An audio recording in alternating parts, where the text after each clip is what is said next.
Innocent, so we destroyed all the evidence. Evidence of what?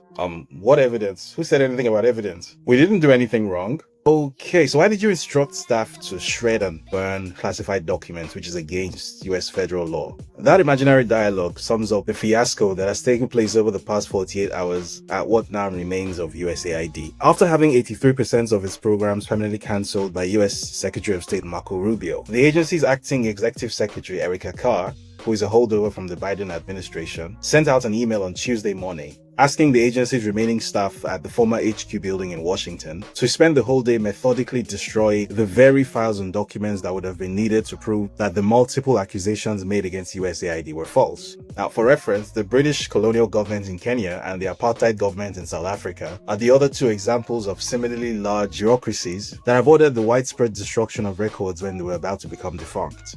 The British in Kenya were trying to cover up the large-scale detention and torture program, which targeted Kenya's anti-colonial movements, where they did things like force broken bottles into the vaginas of Kenyan women and sodomize Kenyan men also with broken bottles for the crime of resisting the theft of their land by British land thieves. Then the apartheid government in South Africa was covering up, well, everything. Whatever they say they did, those guys did it. So it makes you wonder, what on earth could USAID be hiding which would make it adopt the methods of mid-century colonial cover-ups in Africa? Maybe, I don't know, constantly funding the military and political destabilization of resource-rich African countries, ensuring that they never attain the conditions necessary for sustained economic development, which would, by the US government's own reckoning, threaten America's economic interests. Maybe funding the vast civil society infrastructure that functions as a de facto American shadow government across Africa and the global south, which sometimes wields more power than the actual governments in those places. Maybe serving as a vast foreign slush fund and a political kickback scheme for well-connected operators in Washington.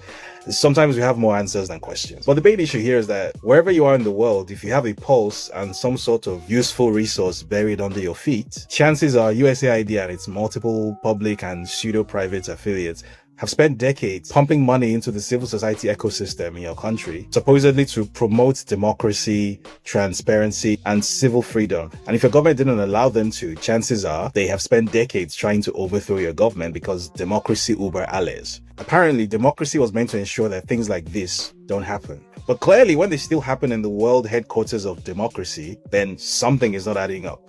And that something is the following three tough truths that many will find hard to swallow, but will eventually have to come to terms with as the US-led unipolar world order comes to an end. First, that the US itself is not and has never been a democracy.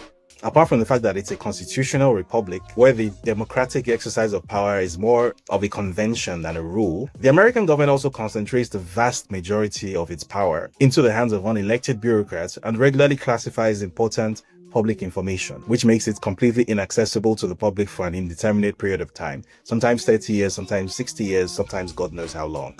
That is not an open society. Nobody in the history of America has ever voted for USAID or the State Department or the CIA to spend hundreds of millions of dollars training and equipping non-state actors to go around killing hundreds of thousands of poor people in countries they cannot find on a map and whose names they can't pronounce. American voters simply do not have the power to make decisions regarding anything that fundamentally affects America's place in the world. From the US foreign policy on Africa, which designates the continent as a source of raw materials and nothing more, to the deployment of the US dollar as the country's primary export and chief weapon, to the constant pillaging of the economies of Africa, Asia, and South America for cheap goods and cheap labor to feed the US consumer economy, American voters have no say in any of these things. They can only vote for one charismatic liar who campaigns on identity or culture wars, or vote for another charismatic liar who campaigns on identity or culture wars. The story of American-style democracy sold to the rest of the world is a lie. The second truth, as laid out by former Singaporean Prime Minister Lee Kuan Yew, is that there must be certain preconditions, including an economically engaged, politically educated, and physically secure population, which means that across many parts of the world where US actions have severely delayed or thwarted economic development or created instability, such as in many parts of Africa, any attempt to copy and paste this false notion of democracy using the American-funded civil society model will lead to the phenomenon known as isomorphic mimicry, which is where a country on paper has all the institutions, laws, regulations, and assorted paraphernalia of what purports to be a functioning democracy, but is simply a non-functional parody of itself. The third truth which follows from the first two is that if a country which itself is no democracy uses its global civil society extensions to heavily fund the promotion of isomorphic mimicry in places where its own action have made actual democracy impossible, then that country is not trying to fix the problem, but perpetuate it, because doing so is profitable. And that, ladies and gentlemen, is how neocolonialism works. The more you know.